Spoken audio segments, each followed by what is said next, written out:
Staff at Swindon's Great Western Hospital go on strike again as their employer admits there were incidents of racism.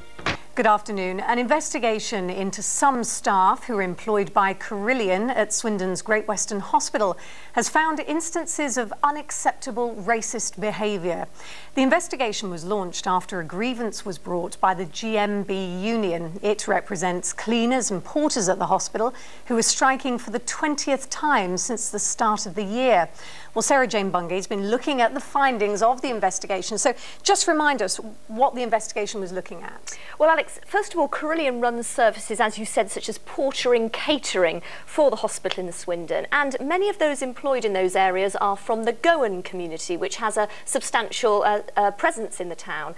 Now, last December, a grievance was raised by the GMB alleging incidents of intimidation and threatening behaviour by management at Carillion. Another allegation was to do with the Goans thinking they were being treated unfairly in respect of being able to take annual leave.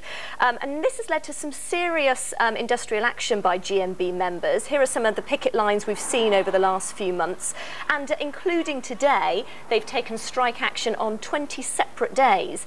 Now, Carillion, the GMB and the hospital, they're all keen to stress that while this industrial action's going on, there hasn't been any undue effect to patient care at the hospital. OK, so the investigation itself, what's it found?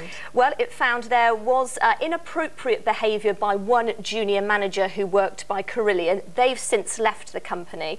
It also found there was some racist behaviour, albeit confined to a small number of individuals, and that disciplinary action against some staff at Carillion will be forthcoming. Now, in terms of the issue of leave, it found there was a clear holiday procedure in place, but that wasn't always applied consistently across all areas of the hospital. One interesting point is when it comes to gift giving, it found that some people did give gifts, or indeed ask for gifts in return for favourable hours or in turn for giving leave when people wanted. It found this had become inappropriate and excessive, and that's now been clamped down on altogether. So presumably the union have responded. What are they saying? Yeah, they're not very happy with this report. They say there's been a huge breakdown in trust between Carillion management and staff. That's going to take a long time to repair. And they say disciplinary action, although it's being taken against some members of staff, senior management have seemed to have escaped, and that's not fair.